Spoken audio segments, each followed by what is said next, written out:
You ever think about quitting? It's the combat of life hammering the snot out of you. Well, stand by, dig in deep, and get ready to get fired up with us. Welcome to the Team Never Quit podcast, the #1 podcast that inspires you to fight on.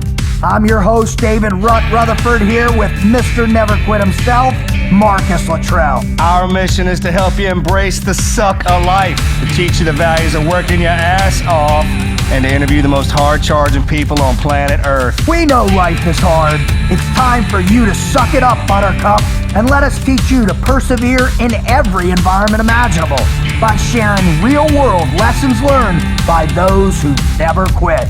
That's right. It's time, Marcus, for us to help them defeat the negative insurgency in their lives. You fire me up. Are you ready? I'm ready. Let's roll. Let's roll.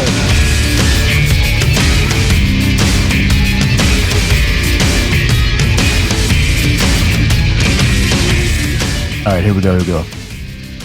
Ladies and gentlemen, welcome back to the TNQ podcast. How was that? Hey, Wizard, let me tell you something. I'm so fired up to have you on that microphone today. Man, while Ruth's gone, I've been wanting you to get off behind that computer or at least have a microphone for a long time. Yeah. So Yeah. I'm fired up you're out here today. Well, thank you. I do appreciate that. So, the guest we got coming on today. Do you remember where you met Benny? I think it was at work. It was at work? I'm pretty sure the first time I ever met was at Fox, yeah. At Jolly Fox. I had a class with him. Oh, yeah. ROTC. ROTC, right? Yeah, Military science class? And I'll never forget, I was sitting there and there's a Sigma Chi sitting right next to me. we were going through rush. We kind of met, and then he comes walking in, had sunglasses on and a weightlifting tank top. You know, the spaghetti strap deals. Those are always awesome. This guy's, Benny's a Hulk, man. I mean, he's huge. Literally. Like they could have molded the Hulk after this. Yeah, he has that goatee he wears around, man. He comes and sat down next to me. I was like, oh my God, dude, what? Look at the size of this joker. And then right in the middle of the class, there's a Sprite sitting on there on the table, and he goes, hey, is this yours? I mean, right out of Pulp Fiction, before Pulp Fiction even happened. And the guy goes, yeah. He goes, you mind if I have a drink of that? This happened, man. I mean, this is way before Pulp Fiction. That's a tasty burger. He was, yeah. I think he was sick. And he drank it. He goes, thanks. Sat it right back down. And, just as nice as can be, if you know him, right? But if you don't, you're like, oh, my God, man. Please don't. Yeah. Please don't hurt me. This guy becomes unhinged. I mean, I remember working in the Fox that first couple nights he was there, and we were doing the ritual, dump him in the beer tub, all that. New guy come in, yeah. Yeah. And he was standing, he fell for the first part of it. Hey, go get the bottle caps out of the beer tub. Were you guys working as bouncers, though? Yeah, we're bouncers. Yeah, we're bouncing back then. Okay. And he leans in there and starts pulling the bottle caps. And they're like, Marcus, go get him. I was like, no problem. I walk over there and grab him. And I mean, at first, he's loosened up a little bit. But as soon as I put my arms around him, he goes like this. Whoa. And man, I felt like I grabbed the wall. Like a boa constrictor? Hell, if I could grab a hold of like a concrete block. Like a block of rock, man. I was like, oh, man. It was then that I realized I'd made a terrible and only mistake. then had I realized the mistake. I think I was set up. Needless to say, he didn't get in the beer tub. Yeah. He might have been the only one that didn't get into the beer tub. I saw him put plenty of dudes in there, though. I walked into the bar one time, and the bar at the Jolly Fox, for all you lucky ones who haven't been there, it runs the length of the bar. Every bit of it. It's really long. So, I don't know, 25, 28 feet. This is the main bar. The beer tubs are off on the side. All it is a horse trough, drinking trough full of, for those of you. Anyway, I don't know. Benny was telling a story. Not exactly. I don't really remember the story. I just remember the effort that was put into the story. And he reaches across and grabs a hold of the bar on the very end and starts pulling on it. And the freaking building started to shake. The building. I mean, all the bartenders started looking up at their stations because the glasses were shaking. And everybody thought we were having an earthquake. And he's down at the very end on one end of it and has got a hold of it. It's built like a horseshoe. What was it, 25 feet long? It was every bit of it. And it's kind of horseshoed at the end. And then there was a dance floor and there was an elevated stage, right? There's another bar up there. He's on the end of it. Giving it the business, you know what I mean? And everybody's like, what? Crap was falling off the... Anyway, and one other time that a big, nice beer kicker broke out, and I had a hold of two guys trying to shuffle him out the door, and then I'm immediately lifted off my feet, as well as the other two. And Benny had picked us all three up. I'm 6'3", 220. And the dudes I was wrestling with were every bit a double me. And he carried us outside. That's how impressive of a human being. Yeah, we're about to introduce y'all too. But he's not the only one of your, y'all's friends that have done something particularly interesting. I mean, he went on to. Oh, we'll get into that in a minute. We've got everyone around us has done something remarkable. We got a world superbike champion in the family. A lot of guys own their own businesses. So, here's the deal: is a lot of the guys we grew up with are all brothers, and they go into family businesses. The Rooney's, Albrights, Thornberries. I mean, you just keep going down, and then you had us. We were the littlest. We weren't the youngest though, but we were the littlest. And the older guys, I mean, it's kind of one of those, they picked on us and pushed us around, but they didn't let anybody else do it. So we just got to reciprocate it all the way down. And then as we branched out from high school, we all followed each other. Basically went to the same universities. And then we gathered a few more guys. And then when Morgan and I went to the teams, we gathered some more and so forth and so on. So those are the guys you run into all the time. But so to touch on what kind of caliber a human being that our next guest is. Yeah, let's get into talking about who he is. So from coming from Mahia, Texas, which no idea where that is. Anna Nicole Smith's from there, though. Huh? Anna Nicole Smith's from there. Yeah, well, we see how that turned out. Is that what's written on the Welcome to Mahia I think sign? so. She worked at the Kentucky Fried Chicken in Mahia. The accomplishments of our next guest absolutely do not. You would not think match up with where he came from. Beginnings, No, where he came from. I mean, it's one of those deals where you get somebody who kind of. We had a lot. I mean, a lot in common. So I mean, like his father was an abusive alcoholic. Didn't come from means. It's born common, just like all of us, man, and just had that drive, work ethic. Call it work ethic back in the day. Now it's drive, determination, intensity. Yeah, everything other than work ethic. Yeah, has a hard family life. Moves out at the age of 15. Lives by himself. Eagle Scout. Works at Sonic to pay the bills, his own bills. Amazing athlete. Gets a ride to go to Sam Houston State University to play football. And works, 7 jobs while he's going to school because he didn't have a full ride. It's just partial scholarship, I think. That's how we ended up kind of all coming together and working together and starting. I got a strength training everybody else too, right? When he trained the girls, girls volleyball, basketball, all that stuff. And then once he graduates college with a degree, his first job is with the Dallas Cowboys as assistant strength coach. How did that happen? Which means we all got a job at the Cowboys. Why? Right? Every once in a while you come across a caliber of an individual that kind of stands out. It's like, oh, hey, this is the next generation of what we need in this business. That was him. You could tell when somebody walks into a room, you're like, it's kind of like, sure. Some people have an aura about this guy. We need to hear what he has to say, or I need to meet this individual. Or at least take notice and see what. And absolutely the scariest sumbitch you ever seen in your life until he smiles, and then you're like, oh. Oh, maybe that's why you take notice. Oh, it's all about smile. Don't smile. Right? Don't Oh, he looks dangerous. Leaves the Cowboys, goes to Texas Tech. Yep. Texas Tech, Tennessee, the University. Has a great run at Texas Tech with Mike Leach. Yeah. Then the University of Texas. And now he's doing some work with. Now he works in a private. Yeah, he's up in Abilene. Abilene, Texas. He Working won at that Abilene show. Bone Joint. The show Strong. Yeah. Okay. And then while he's doing all this, he's on a syndicated show, Strong, with Sylvester Stallone, and wins it. Nice. What's up? Nice. And he's doing some kind of work with, is it Air Force? Yeah. So he works with vets. He what he's done is he created kind of developing some kind of more intelligent. Yeah. Well, the more he gets, the more he gives back. Very cool. Winner. The more he learns, the more successful he is, the more determined he is. Beautiful the more wife, he gives back. Twin boys, and a lovely daughter. Actually adopted their daughter. Gorgeous. Yeah. Really? Gorgeous family. Amazing. Great. Awesome. I mean, just. Mojo named one of his sons after him. You need somebody like this in your life. You know how people have like, oh, this is the greatest individual, this, that, and the other, greatest individual we ever met. Yeah. So this is one of the ones like a Clint Bruce. It's hard to have a bad day when he's around you. You're dealing with somebody who can exist in everybody's kind of reality. I mean, he can get along with you and you and you and you, and then he can, if you tell him what you do for a living, and then, he can motivate you to do that. It's kind of one of those guys. Awesome. Yeah.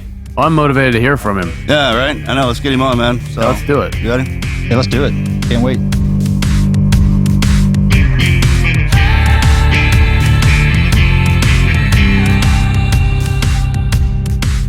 just so everybody knows out there that Marcus and I grew up with Benny. He's absolutely one of our closest brothers and friends. I actually named my firstborn son after Benny, Bennie Wylie. No kidding. So hey, man, we were talking about this the other day. I don't have anything that cool to prove how much I love him. That'll tell you right there how awesome of an individual. We were going back and forth on the text messages, and all of a sudden, it got emotional. Morgan's like, "Man, I love you so much. I named my firstborn after you." That's I was like, yeah, "I don't have anything that cool." Hey, Benny. So what we're gonna do is what we like to call the Mad Minute, which is going to be it's going to be some rapid fire questions we're going to shoot at you, and you send back whatever the first thing that comes to your mind is. It's just a little, it's a bit to get what Dave likes to call the prefrontal cortex up and running. So, are you ready? Let's do it. Let's do this. All right. So first and foremost, my first question is, what would you rather be, a rock star, a pro athlete, or an actor? Wow. Neither of those three things, but if I had to pick one, I guess a rock star. What would you rather be then? You open up Pandora's box. I would love to be an architect if I had to pick something. I'd love to be an architect. Really? Build, design, and create, yes. And I can't even nail two boards together in a straight line.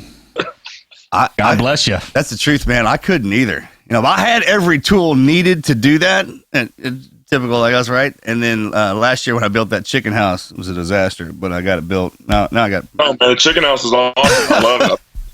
It's still standing, right? It's standing all right. I think a weather there you go. The thing is not going anywhere. There you go. That's where all the cockroaches are going to go to hide out. Yeah. All right, favorite superhero? No question, the Incredible Hulk. Boom. Saw that one coming. I got it right here for you, brother. I knew you was coming on. Hulk smash, baby. Hulk smash. That was me growing up as a kid because I was a little bitty kid. I was a runt. And so being picked on by my brothers and my cousins, I would kind of get in that little ball and turn into the Hulk. And, everybody would just run for cover when I did that. So the Hulk was kind of my guy. Just so everybody out there knows, and Benny actually has the same physique as the Incredible Hulk right now. It's embarrassing. So So none of us grew till later. Yeah, when we're all hanging out at the swimming pool, Benny takes his shirt off. We all put 3 layers of clothes on and go back inside. I can't believe how little we were as opposed to what it is now. Right. It's unbelievable. All right, I got one for you. What's give me a bucket list item that you haven't accomplished yet? Climb Mount Everest. Boom! We're doing that together. That's one of mine too. At 50, right? When we turn 50? Doing it. I'm doing it. I don't know why we have to do it together. We're doing it together. We're talking about that earlier when we're still trying to find these reasons to prove that we're hard. If we go up on Everest, man, there's a pretty good chance we're going to lose something. And I'm not talking about a piece of gear, a flashlight. I'm talking about a toe or a finger or the end of my nose. Yeah, man. All right, let's do it. It is worth the toe. Yeah, it is. That's why I'm running this 100-miler. Then after we've already discussed it, after the 100-miler, Everest. We're going to start with like McKinley or Denali. I'm going to complain the whole way up. All right, first car. First car, I had a 1967 Chevelle. It was my dad's. It was a 2-door. It was sweet. Boom. Loved it. That's a great 3 way on the to tree. start out. Yeah. It was awesome. I don't know if anything was better than the 4Runner, bro. The 4Runner. I was going to say, man, I love the 4Runner. Oh, man. That was like the coolest car in college. The 4-banger was awesome. Yeah, the 4-banger was great, man. It was a great car. I don't know how that thing hauled. Didn't have enough wheels. It had enough stamina to haul us around, though. Yeah, we had a couple good cars through those college years. It was awesome. Where's the red truck? Red sled, dude, and the goat. Goat and the red sled. God, collectively together, I think that if you put all those trucks together, the total cost would be like $1,200. Oh, it wouldn't be that high. All right, if you could be president for a day, one thing you would do. President for a day, one thing you do. Oh man, I would do my best to find everyone that hurts children and hurt them. There's so many crazy people out there that do so many crazy things to kids, and those are just the most despicable people on the planet. So if I could figure out how to fix that in a day, I would. Yeah, that's the thing. Purge. We could do the purge in 24-hour time period. Absolutely. Everybody thinks all the people who abuse the women and children are tough and mean. They're cowards, dude. They're the weakest of us. That's what's so freaking upsetting, man. Don't get me fired up. I got one. Should Texas be its own country? I already know the answer to this question. Absolutely, yes. All right, favorite movie character you like to play out in real life? Man. Man, that's a tough one because I'm a movie guy. I know. Armageddon, like Bruce Willis. Saving That's the first world. for that one. That means that we would get to go up in the shuttle. Yeah, I like it. I think I'm. Yes. I mean, like, And so you guys make it back. I don't quite make it back. taking it for the team. Harry, no. Taking it for the team. Who's up? Wizard, you got one? Yeah, if you could give truth serum to anyone for 10 minutes, who are you going to give it to? Oh, say Jen. That's what I said. Don't say Jen, man. She is full of truth anyway, as it is. Probably I would have given it to my mother, because she was so honest and so beautiful, and she protected us. So I'd actually like to have asked her some questions that I know she lied to me with like good intention growing up. So God bless her. Very interesting. Yeah, it is. Thank you. God bless her. When you realize that's happened, right? When you become a parent and you see something happen, you wait a minute, I did that same thing. My mother, she lied to me, man. She did it for the right reason. I get it. Yeah. All right. What was the greatest Western movie ever made? Tombstone or Lonesome Dove?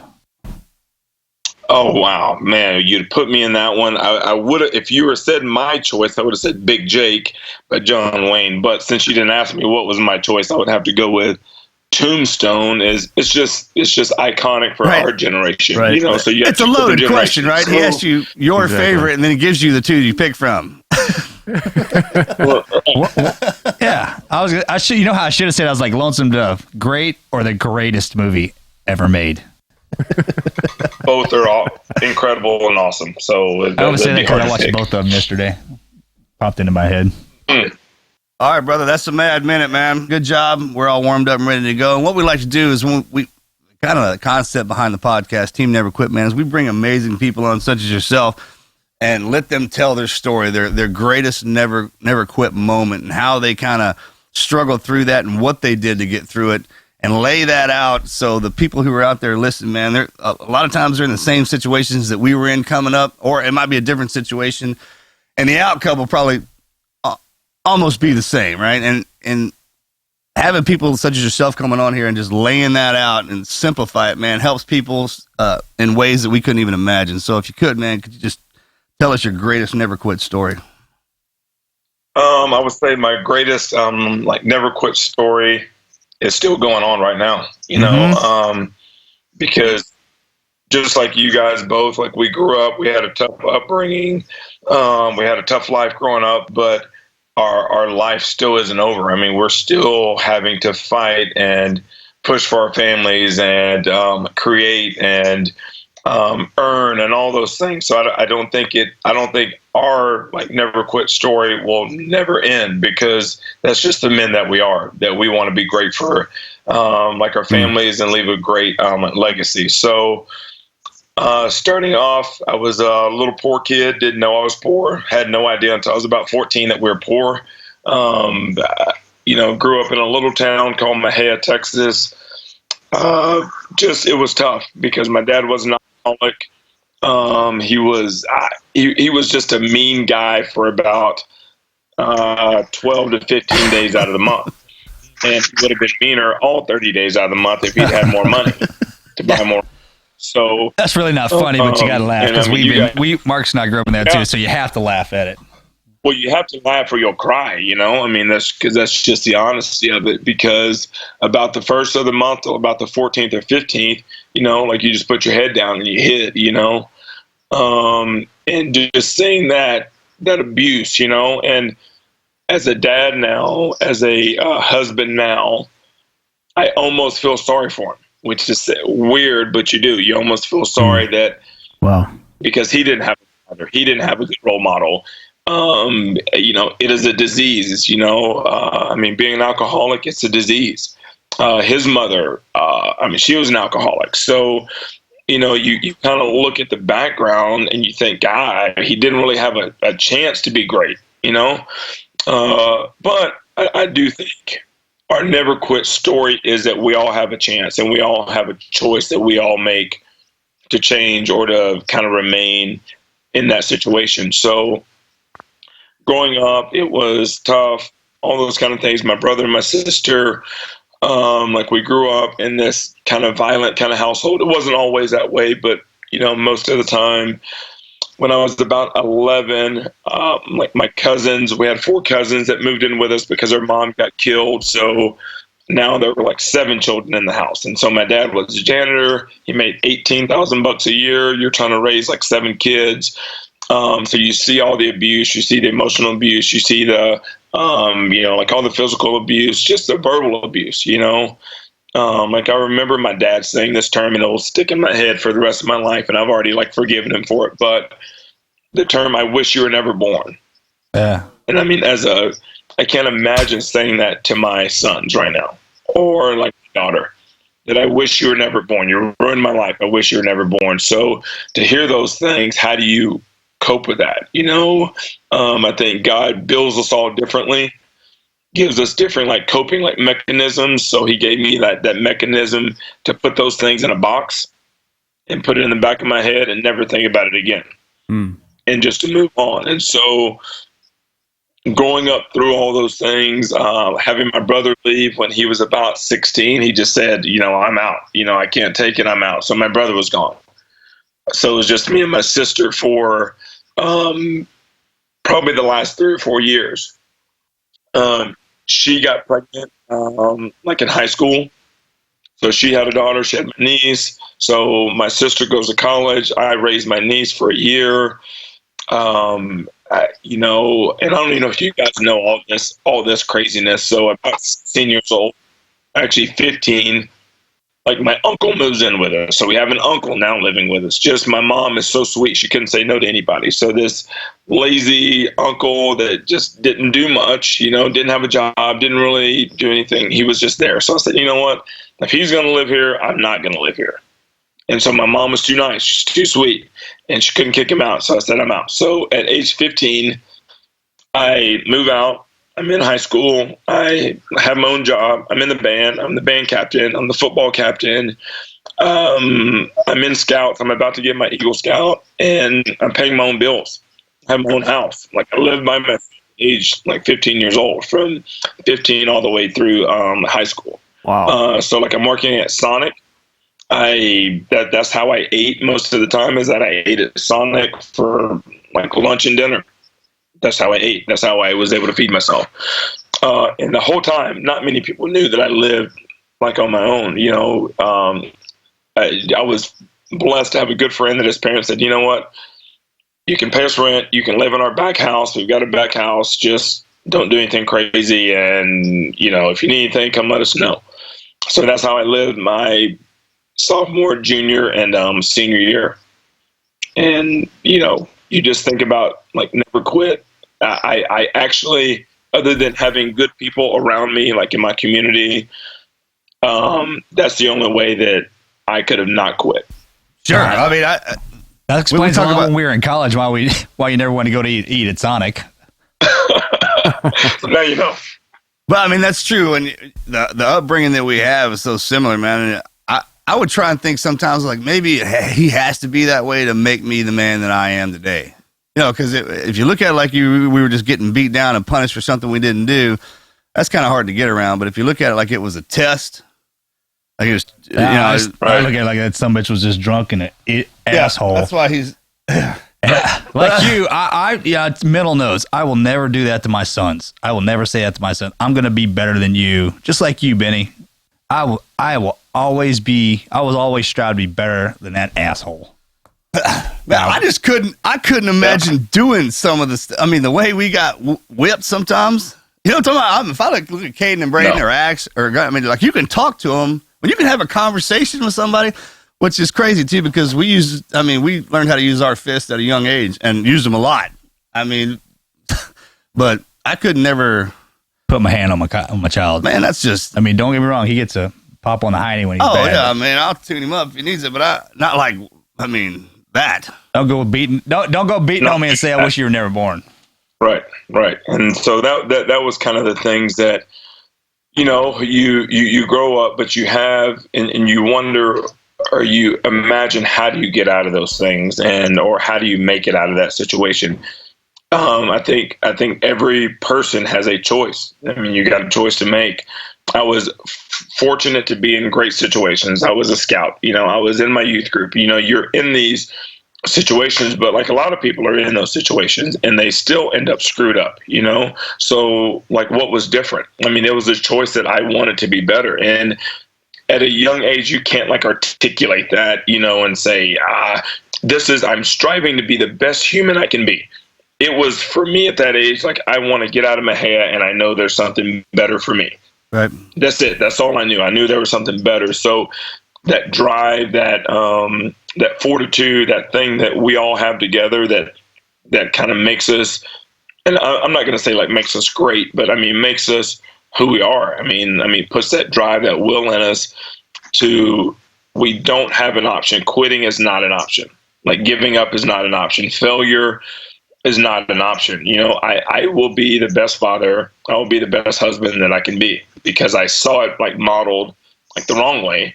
So I know for sure. And I mean, I'm a little further than you are, Morgan, right now, a little further than you are. I mean, I'm glad my dad did that to me.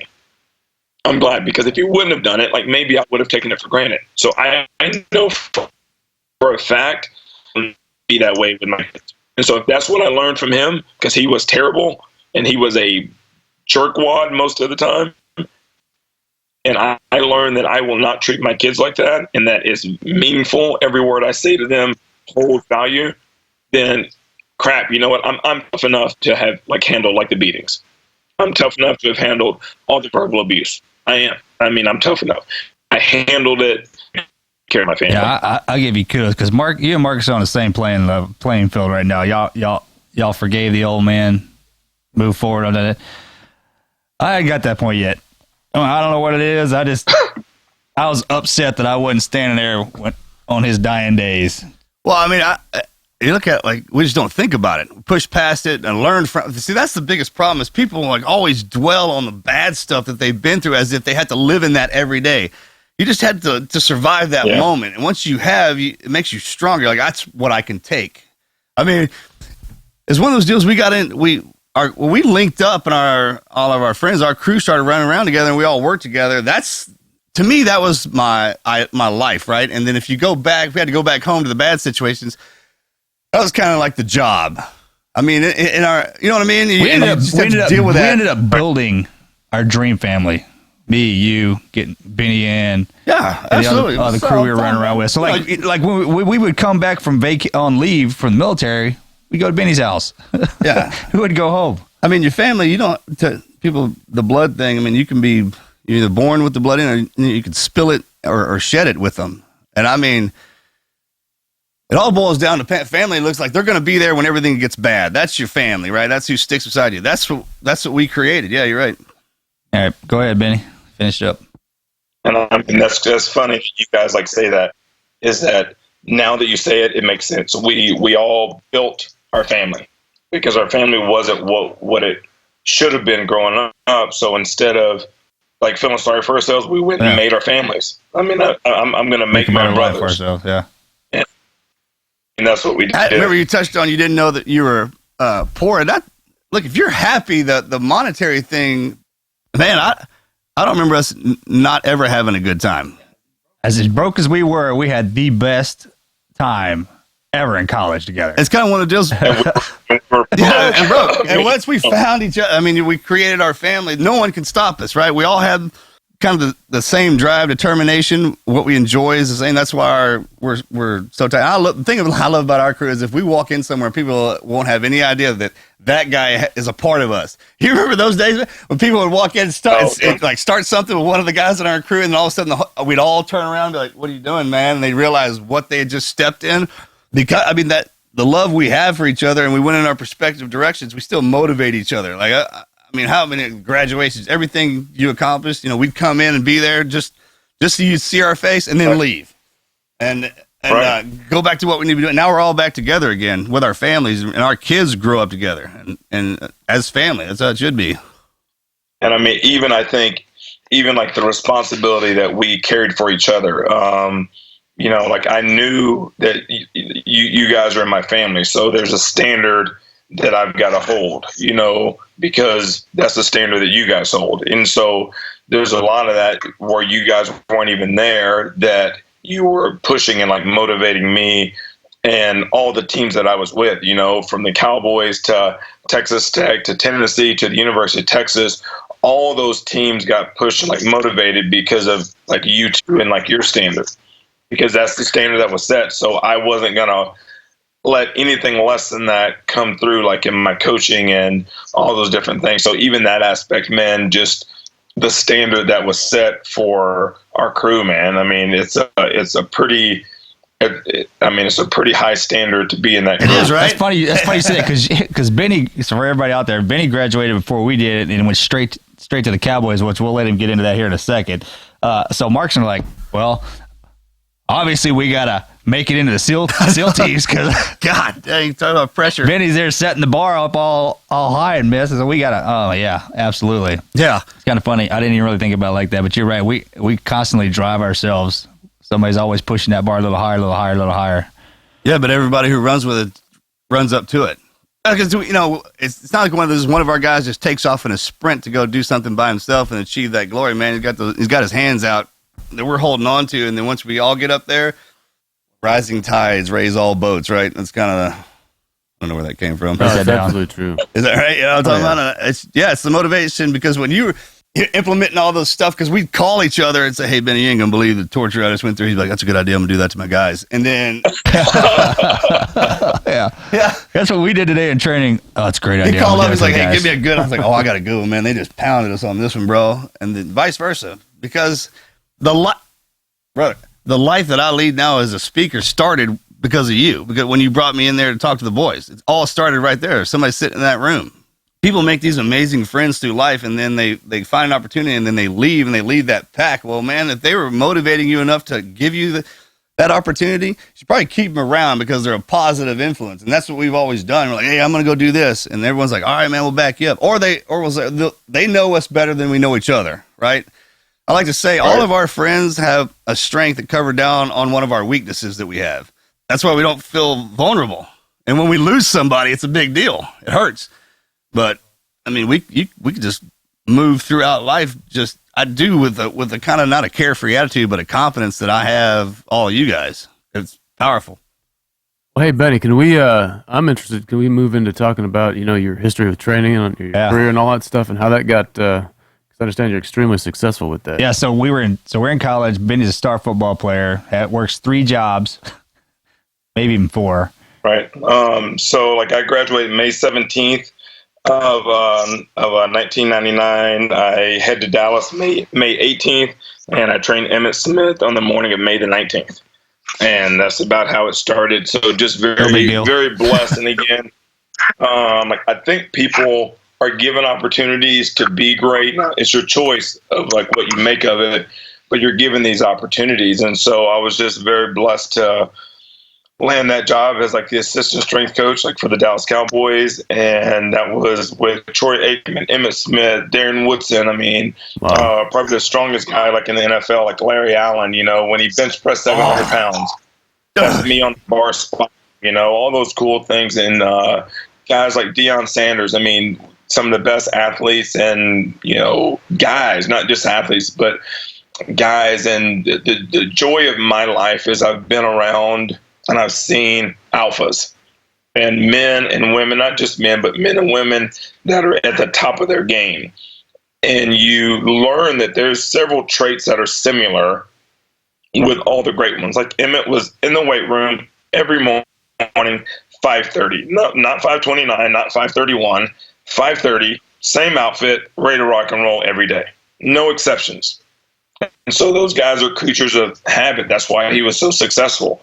Like Troy Aikman would walk into the weight room in his business. He didn't really talk to me for the first 6 months I was there. Didn't say a word, would just say hello.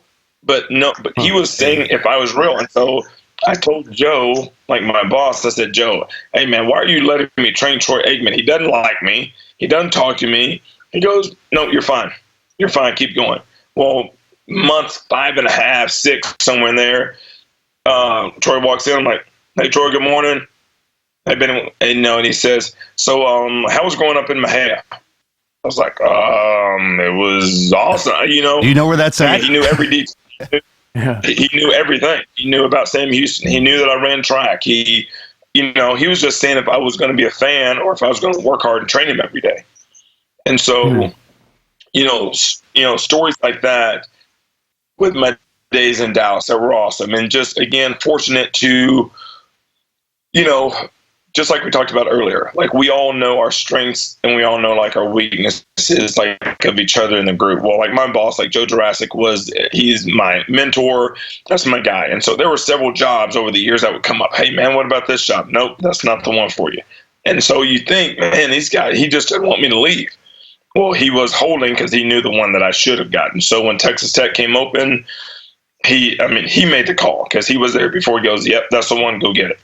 So at age 26, I was a head strength coach at a Texas Tech University, like with Mike Leach and guys like Wes Welker, guys like Michael Crabtree, Danny Amendola, who just caught the biggest 2-point conversion in the history of all of football. Right. In this Super Bowl.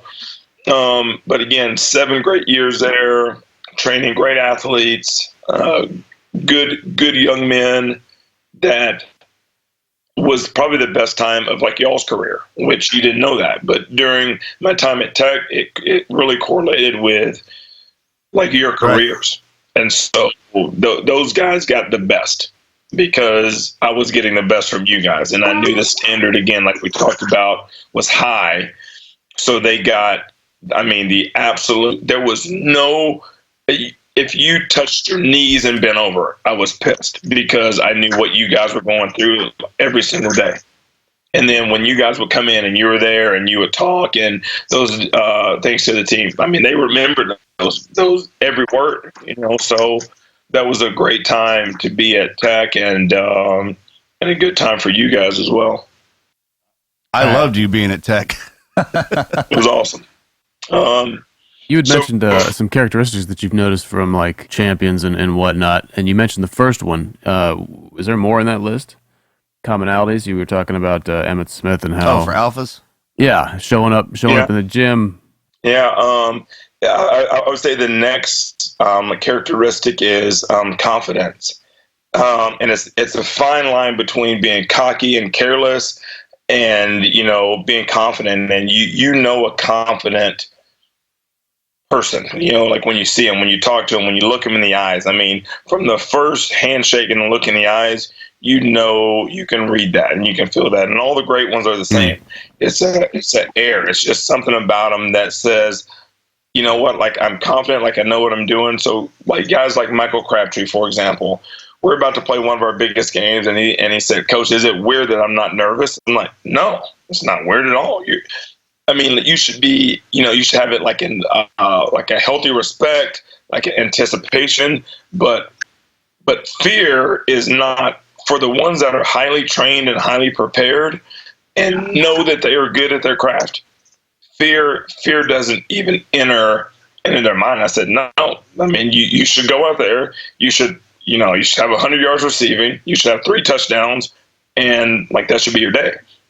And so just those guys were very similar from Troy Aikman all the way down. That air of confidence was there. No, that's absolutely right. In the confidence and the cocky, knowing what you're capable of and having that's what the confidence is. If you're there, you've obviously done something to show these people that you deserve to be there. And I go out there and have fun with it, right? Use your skills. Right. And then I would say another thing, like I like to watch guys that are great because they have a switch, and it's almost like a light switch. They can turn it on, they can turn it off. And because you got to reserve, and this is a funny story about Emmitt Smith. Emmitt would listen to gospel before the games. Just kind of slow, kind of, when nice. You see the young guy, he's listening to rap and rock and getting juiced up. 2.5 hours before the game. And I asked him, I said, "Hey man, how do you get ready? Listen to that." He goes, Like when I step on the field, I'm ready. When I step off the field, I turn it off. I've got to reserve everything I have for the moments, for the moments that I need it. Huh. And so you look at the great ones, they're able to turn it on, turn it off, and have this kind of weird ability, man, to go from 0 to 100 and then right back down to 0 at their, at a whim. Just I'm on, I'm off, I'm on, it's time. No wasted energy, no wasted emotions. Just perform and then rest and recover. Perform, rest and recover. Well, that to me sounds like, mastery. Work on the fine-tuning of the details of what it takes to get the job done, knowing exactly when you need to push and reserving for when you don't need to push. You know what I mean? And absolutely. That's what knowing, you know what kind of athlete you are. All the coaches, that's what they're great at seeing. And don't ever let anybody tell you what kind of athlete you are. You know what you are. Right? And then go out there and perform. Even with talking about the athletes, you got to think about in Benny's position, like us and the teams, you had to get up every day and earn your trident every day. That's what they said. No easy days yesterday, like I said. He had to be on the top of his game and know not only just the leading exercise physiology, but every single athlete that walked through the door was different. Yeah, so he has to cater to every single person to walk through that door. And then some people can't do that. Obviously, Benny's great at doing it. Yeah, you know what? Greg Jackson, legendary MMA coach. He said he said pretty much exactly that right there. Yeah, otherwise, you're just going to, if you train all your athletes like you train one individual, you're just going to have one individual. You're going to have the same guy. And know who responds to what. Right. That's part of being a great leader as well. Good job, Benny. Yeah, Benny, outside of your own personal experience, you've seen a lot of athletes, obviously, in never quit kind of scenarios. Has that changed your perspective? Has it modified it? Or do the people or do the athletes that come to you already, they're so elite, the ones that are coming to you, they're so elite that, well, that's not in your wheelhouse at all. They've already developed that. That's not something that you deal with. Well, just like we talked about, if you are one of the greats, you understand that there's a continued never quit attitude. There's a continued mastery, as you said, of that skill set, because just because you are great today, that does not mean you're going to be great tomorrow. And so there's a consistent grind to be great. So the best people that I've been around, and not just athletes, the best people that I've been around, they understand that they are never done. You never have all the answers. You never have it all figured out. You're always grinding and trying to get to that, squeezing blood out of a turnip, if you will. I'm trying to get the best out of life, out of the exercise, out of whatever scenario that is. So I think you can always, it doesn't matter how great you are at your craft, you can always get better. Absolutely. Absolutely. Fact. Period. Right. Very rarely do you combination. Very rarely do you have the natural God-given person with, the intangible, I'm going to work harder than anybody. And I'm just like you guys, on the teams. How many guys walk in there that can run, a sub 5 minute mile and also have the innate leadership abilities. I mean, like you two. Think about how hard you guys had to work, and you were already talented, and how hard you had to push. And I remember the stories you guys tell me of just the runs. All the discuss. I'm going to put out, and there's no option. So think about, you guys were talented going in, and you are still able to push. So it is very rare to find. Rare, guys. It's like finding a unicorn, man. The person that can push. Yeah, no doubt. Buds is the proving ground for that, right? Yeah. We can all think of that super athlete or whatever his resume was, and you're like, my God, this guy is here in the class with us. And then he's gone. He's gone. Well, he didn't have it upstairs. Yeah, and then you remember the guys they had to be towed on the swims, and they had to be pushed in the runs and all this stuff. Right here. Those quiet ones that came from those guys. Absolutely nowhere. Yeah. they have dumped twice as much energy into getting through that evolution as you did, and you're like, wow. I see that I can give more. He's pushed me further and made me realize what you need each other. I think God puts each type of person on the planet because they need each other. You need that guy with that special talent to show guys who don't have it what you can achieve, and then the work ethic, vice versa. I'm the first guys. They mustered us in the pit for the height line. There was a dude there. He was jacked. Like a bodybuilder. I was like, oh, right there, that guy's I'm gonna stand next to him. He's gonna make it, dude. It just looks like a seal. First 5 minutes. Oh man, dude, gone, just gone. And then it's the dude over there in the corner. That's just you're like, oh man, like a grenade, right? Just. And we were talking about that. The difference when we graduate, what is height? Normally, you're between 175 pounds to 200, maybe. It's the best shape you're ever going to be in is what Bud's training does to you. Just the height's different. And when you come out of that, what you know is you can basically be trained to do anything and handle, well, at least anything man can put on us up to killing us, right? We got guys dying and training all the time. Yeah, it's kind of like the same concept as high school. I mean, at least in my perspective, a lot of the stuff you learn in high school is just training you how to learn.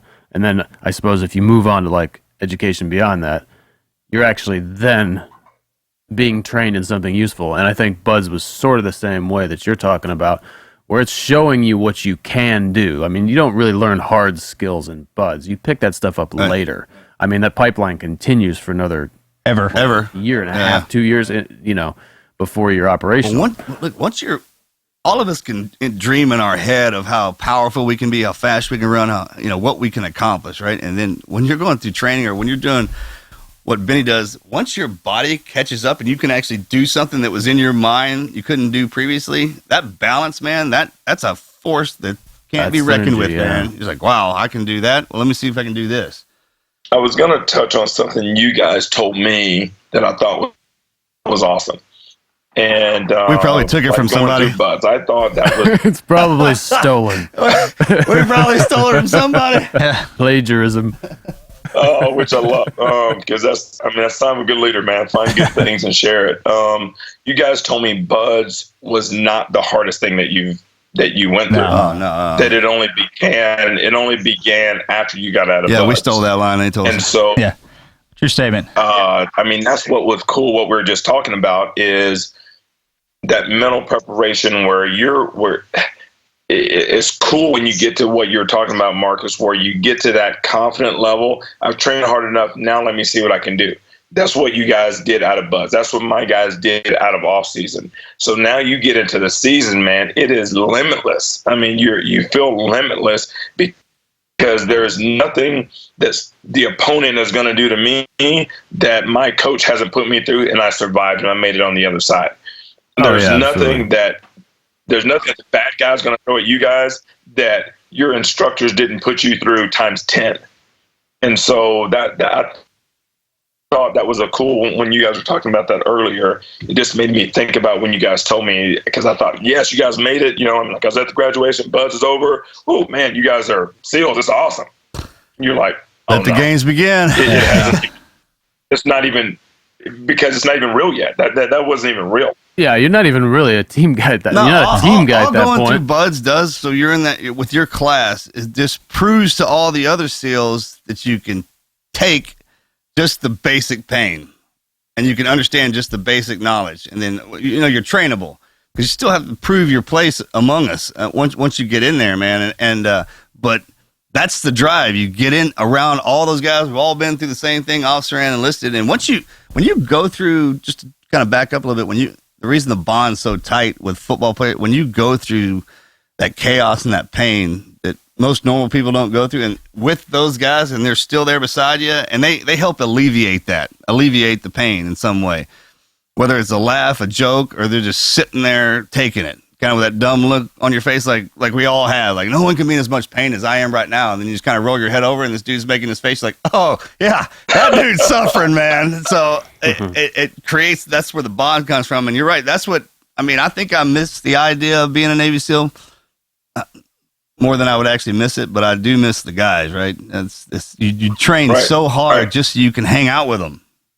I mean, that was it. I was just like, I want to make sure that I am capable of staying around here just to hang out with you guys. That's how I tell Hunter to get through college. I'm like, you got a lot of good friends you like? He's like, yeah. I'm like, well, you got to make it great so you can hang out with them.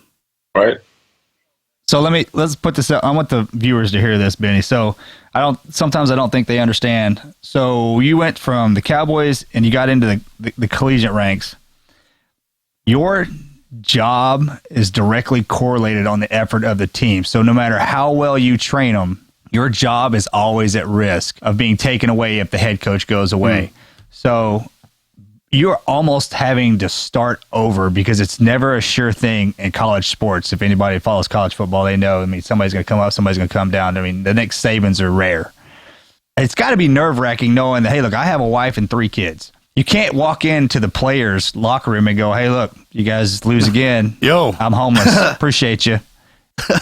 Talk to the coach. Hey, coach, we need to do something. Do you want to talk about, I mean, that's got to be so exhausting. This goes into your never quit story, bro. I mean, there's something to be said about that. Well, and I mean, that goes into just who we are and how it goes into really how we're raised. You know, I'll be honest with you. I mean, watching my mom, watching like your mother put in work and grind every day when you know that there's really not any good outcome going to happen, right? Yeah. I mean, our mothers put in work when you really know there's no hope. I mean, and so I think on a daily basis, man, I would go in. Worst case scenario, we may get fired. We may lose every game, but it won't be my fault because I'm going to work my nuts off every day. I'm going to train you as hard as I can and take care of my responsibility every day because there's always a little bit of hope, even if it is, you know, I mean, the old movie. So you're saying we got a chance, you know? Saying there's a chance. Yeah. So, I mean, there's always a chance that one play could turn our entire season around. And I'm that eternal optimist that, you know what, as long as I put in the work and our team trained as hard as they could, I want to meet that opportunity if it arises. I want to be prepared for that opportunity, like when it hits. And so, again, yeah, you're right. That's that never quit story. That's that never quit attitude. That's the never quit like mentality. As long as I've got a chance, I'm putting in as much work as I can. And I feel like I've always got a chance. As long as I'm on 2 feet, like I've got a chance. And so every day that I walk in, I mean, I am held to such a high standard by my crew, by my God that says you better work because I've given you a talent. I've given you a talent to do this job and to do it well. And to do it better than most people could do it. And I understand that's a talent that's given to me. I didn't just say, hey, look at me, I'm awesome. And so I think what you're asking, you know, true what you're asking, Morgan, is that there is no option, man. There was no option. Not with the crew that we hang out with. Mm-hmm. Not with our families counting on us. And it's not a matter of, you know, if we don't win, like my kids aren't gonna be able to eat because, like, guess what happens if I get fired? Guess what's gonna happen day 2 after I'm fired? I'm gonna find something else to do because my crew says never quit. Yep. My crew says. When you said that, you know, here we go, sled. Sometimes you gotta, despite what's going on outside around you. I mean, like control what you can control. You know, and I mean you hear it all the time. And I think sometimes people outside of us and even like the listeners right now, there's things that are out of your control. They just are. There's nothing you can do about some of these external things that are going to happen to you. But what you can control is your attitude and your mentality and how you go about your business and how you wake up every day and how you go to bed every night. I mean, you're in control of your body and your mind. And so you have a choice, just like we did as kids. You have a choice to fight for yourself and fight for your life and fight for your rights and fight for things that you want to come and be better. Or you can choose the other way, but you have that choice. And so I was able to always draw our team in and put those guys' minds on what I thought they needed to be on and not worry about the outside. Yeah, I want our listeners to know again. So like, sometimes it seems like there's a perception amongst everyone else that if somebody's in a certain position, they were born into a family that got them to that position or they were elevated there for some other arbitrary reasons. But nothing in his lineage would have said, hey, look, I'm going to be the strength coach for the Cowboys or the University of Texas or Tennessee. He went out, just like he said, it's your choice on how hard you want to train and drive yourself. And if you want something bad enough, go get it. Period. End of discussion. They never stop fighting for that opportunity. And here he sits today. Now you're saving the lives of vets, working with the veteran community. Yes, sir. I mean, we've gone from... Yes, sir. That's what's next. Yeah, go on that one, Benny. So we've been blessed with another great opportunity to contract with our Air Force and with our Army, and going out and just kind of helping change like training and physical training and what that looks like, and hopefully like working into the Navy soon. But just on a daily basis, what I do here, like in Abilene, Texas, is that we want our vets to feel like they've got a place to train and a place to go. We train our local like police officers and our local firefighters and like first responders, because to me that is our first line of defense, like in our community is.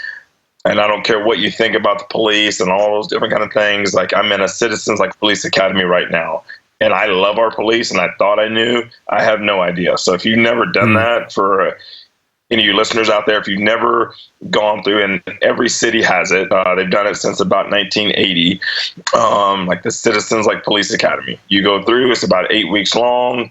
It's amazing the things that you'll learn about your city and about what they do. So we help train those men and women because it's important that they get home at night, because every single traffic stop could be like life or death. Oh, yeah. Yeah, it's a perspective. Mm-hmm. It's the perspective. My brother's a law enforcement officer, and it's if you don't have some kind of window into how that works.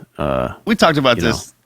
Most human beings, especially Americans, don't like to deal with other people's crap. All right? And if you got somebody willing to get up every morning and throw on a uniform and a badge that identifies themselves as a person who deals with other people's crap, I mean, that in itself is... to be applauded. It is unbelievable. I did my ride along last week, and I mean it's crazy, man. It is absolutely crazy. Jen is also my wife. Jen, she's in this deal with me, this academy with me. So she did her ride along 2 weeks ago. She had the cool chase where they're pinging the guy's phone and they're finding them, and it was awesome. And she's like, "I'm going to be a police officer," and I had one where. Like I had two like young parents. They were both on, had warrants. They both had possession of marijuana. There's a 2-year-old kid, like Charlotte is the girl's name. I can't get her name out of my head. This 2-year-old baby girl was in the back seat, and that's what her norm is. And so she grows up with a perspective of the cops are bad because they took my parents to jail. Oh, no, your parents need to stop smoking weed. With you in the they car. would maybe not go to jail, and like pay their fines, pay their warrants, do all the things they're supposed to do. So I got that one where they had to call CPS out, and I mean it was just the most sad thing you've ever seen in your life. But so that's what we're doing, like locally, and pushing that program out to. Actually, we're trying to push it out like statewide. So I'm going to go speak to all the Texas like chiefs of police here next week in the Woodlands, and just pushing fitness is only a vehicle that gets you to a place where you have like clarity, where you're making great decisions, because the fit officer uses less force because he is what we go back to what we talked about earlier. They're confident. I don't have to draw on you. I don't have to taser you because I can manhandle you if I need to because I'm fit. So pushing that theme of like fitness and being fit for duty, that pushes out to, of course, like our veterans, and really trying to draw those men and women in, because I think with what like Morgan is doing, that cognitive, and you need an outlet, you need that physical to help that recovery process, like with the mind. Absolutely. I mean, it goes hand in hand. Yeah, look, it's one of those deals where if your life is a hurricane, if it's a storm, it's always chaotic, right? And that's what ours was. All of our lives were kind of hurricanes. It's a lot easier to control that when you have your good people around you that you love, that care about you, right? And that show you the path you're supposed to go on, and bringing what you're doing into your community, man, that's what it's doing. It's pulling the community together. And eventually what'll happen is if you get a face on everybody in your town, it's kind of hard to kill them, rob them, and do bad things to them if you know them. That was back, you go back far enough when everybody went to church, there was a reason behind that too. Community, right? Yeah, so everybody goes in and you know what everybody's up to and how everybody's doing. We like to isolate ourselves. Right. I mean, it seems like the more people think, more social media grows and we think we're connected. We're not. We're less connected. And when to get into that whole deal, but absolutely.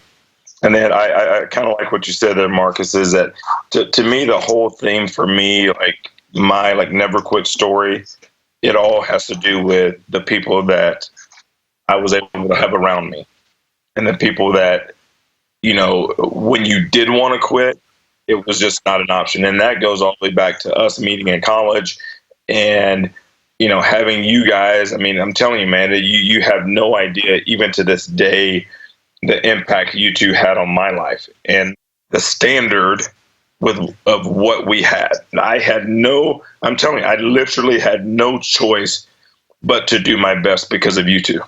I had no choice. It was no option. You know what? That really is, from listening to this from the outside perspective, the big theme here is you can't underestimate that power and significance of the accountability that you get from the people you surround yourself with. And how that power forces you up. You understand, man, was saying that too. Pushes you up. Yeah, everywhere we go, man, in order to, I may be by myself somewhere, but in order to beat me physically, but to beat me mentally, you have to beat every one of these guys. And if we're together, you have to beat every one of us physically and mentally, no matter what we're doing. And that's almost, it's going to be impossible. We can't even fathom. That's the strength. That's the cool part. You almost take it back to old school, like Thundercats. You guys remember Thundercats? I was watching that. We used to talk about that all the time. They were great. They were great on their own. They had their own strengths. But then when crap hit the fan, there was the only way to win is, hey, baby, we better come together. Boom, boom, boom. And you come together and you have this unbelievable, powerful being. And that's what we have, man. And, we're brought and pulled together like Governor Perry. I never would have met Governor Perry on my own. You have people that you're pulled in that, man, the standard is so high for us that we're in this group of, if I did want to quit, God, man, you go through this list of people that would be really, really disappointed. Yeah, you just be shamed. Yeah. And to know. Right. Well, hey, we really, really appreciate your time, and we just want to. We always ask. Yeah, at the end, we're starting to run a little long, but we always want to get a question out of somebody, and that's the 3 points of advice or even 2 things, 5 things. What was it? Dewey the other day gave us 7. 7. So lessons that if you were just to pass on 3 things to listeners, something they can practically apply. Yeah. Points of advice. Dewey anything like choice a lot. That was his choice. You brought that up, Benny. Yeah, and that's come up several times a day already. Yeah, personal decision, responsibility, choice. I would say, one of my favorite quotes, I've got a couple, is just work hard and be nice to people. If you can do that, that will almost alleviate any issues that you're going to come up with in life. Be the hardest worker in the room and treat everybody well. You know what I mean? Those two, they're almost so simple that they're hard, Work your nuts off, treat people well. And even if they treat you wrong, even if they treat you wrong, it's okay. I treat you well and I send you on your way, And then, of course, being the hardest worker in the room, I tell all my athletes that if you're the hardest worker in the room, or you're at least striving for that, then it will alleviate any issues of starting, playing time, coach is treating me bad. No, I'm the hardest worker in the room, in any room that I walk into. So I think that's one of my favorite quotes. And then just, of course, we all have a choice. Every day that we wake up, you have a choice of how you're going to act, how you're going to respond, what you're going to do. It is no one else's choice. It is only your choice. You can listen to all the podcasts you want. You can watch all the inspirational TV you want. You can read all the motivational books you want. But at the end of the day, you still have to make the choice to be great, to never quit, to be better than whatever situation that you're around. So it is your choice. So absolutely.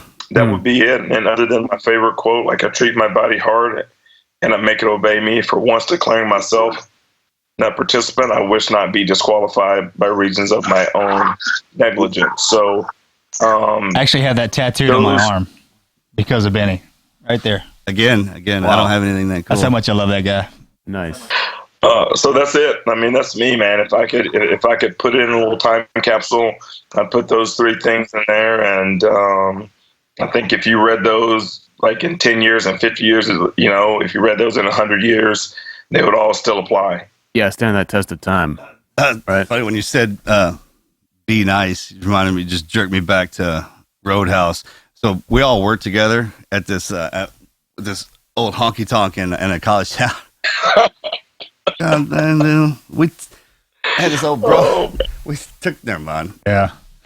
They could go on for years of stories. All right, brother, man, that's all we got, dude. I can't thank you enough for coming on here and just love you. Sharing your wisdom. Yeah, man. God, it's been an honor to grow up along with you. And hey, get down here this weekend, man, if the wife's bailing. Yes, sir. I'll do it. All right, brother. Love you. We're out. Thanks a lot. Love you. See you guys.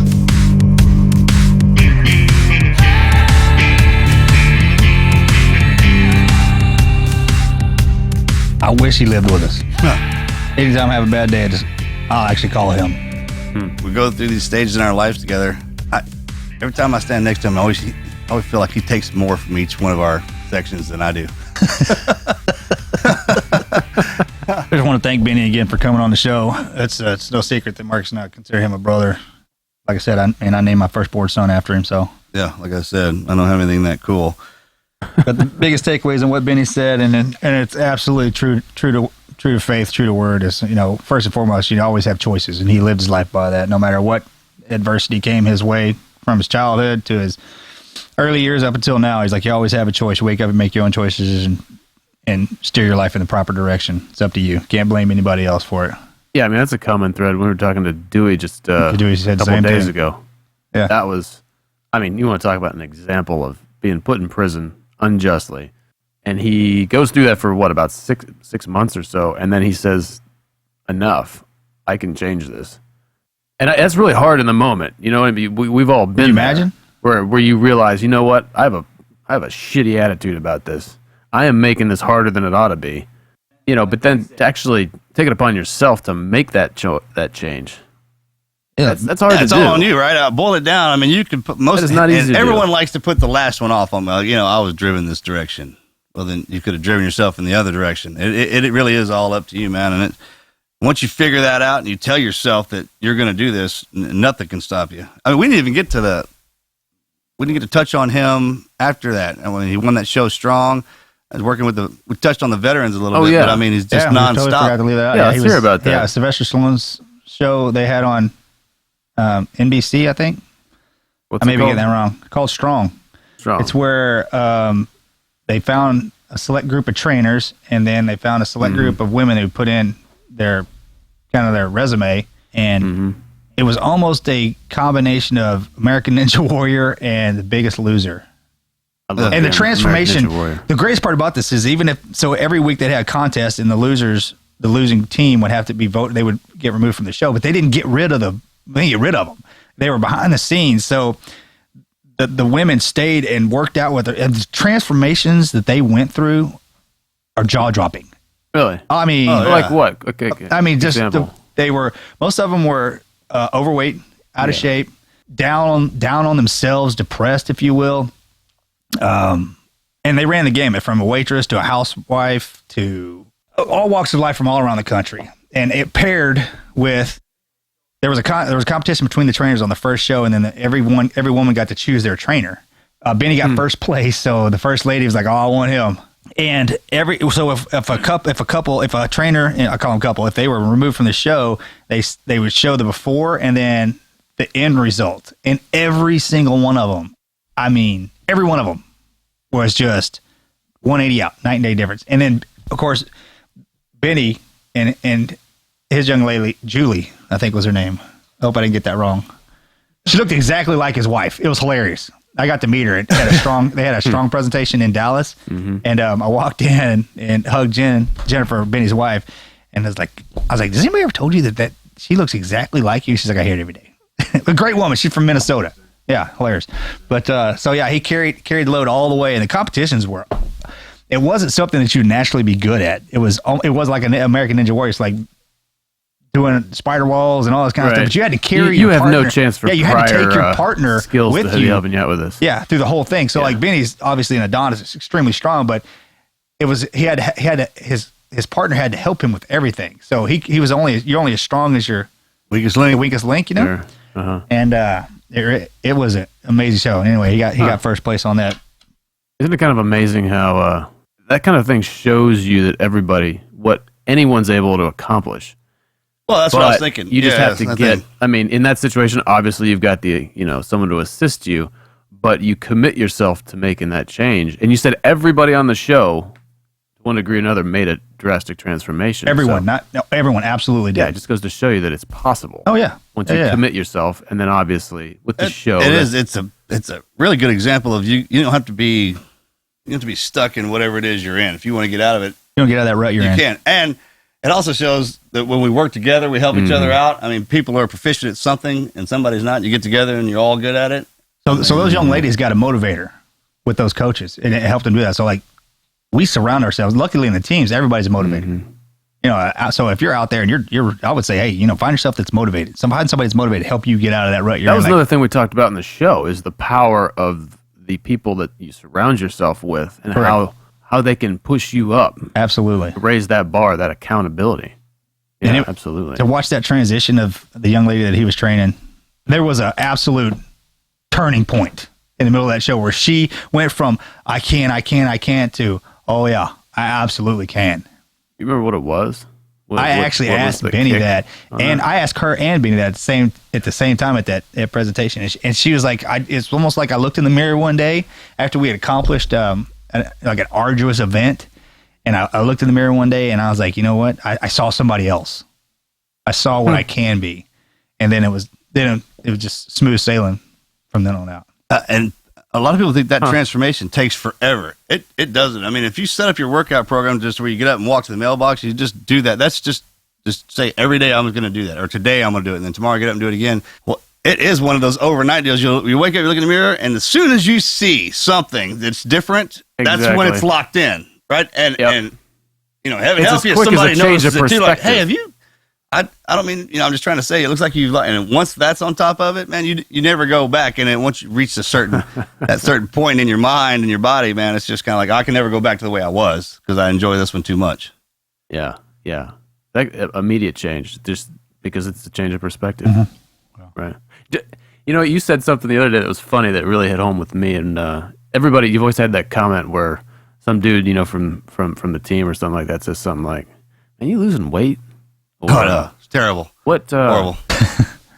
What are you trying to say? You up to that point, you might have just got done with the most badass dick dragging workout you've ever done, and you felt like you are in peak condition. But as soon as that happens, your perspective just changed about yourself. Pull the plug right there, down the drainer, cork out the butt, blood flowing. Yeah.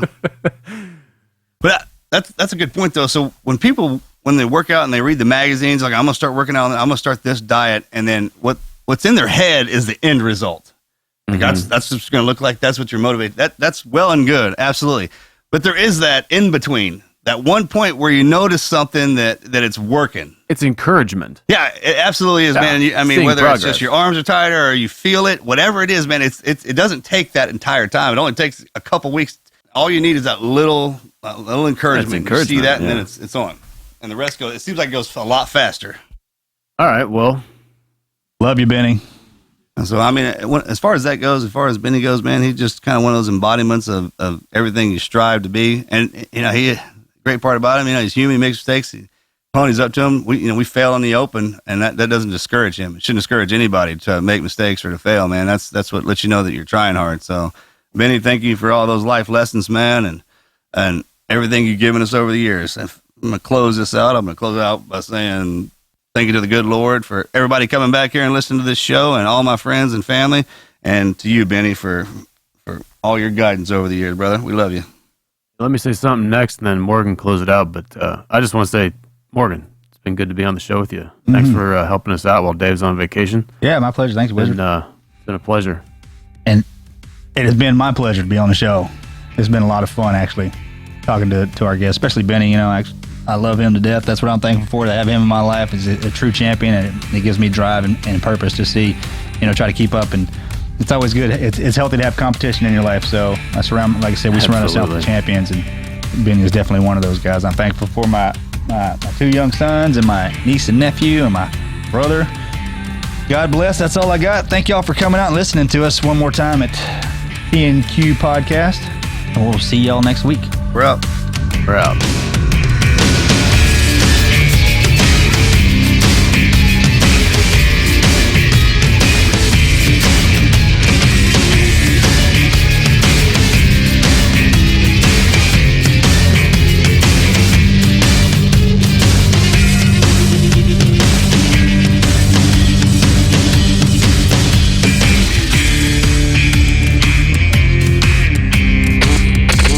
Never quit.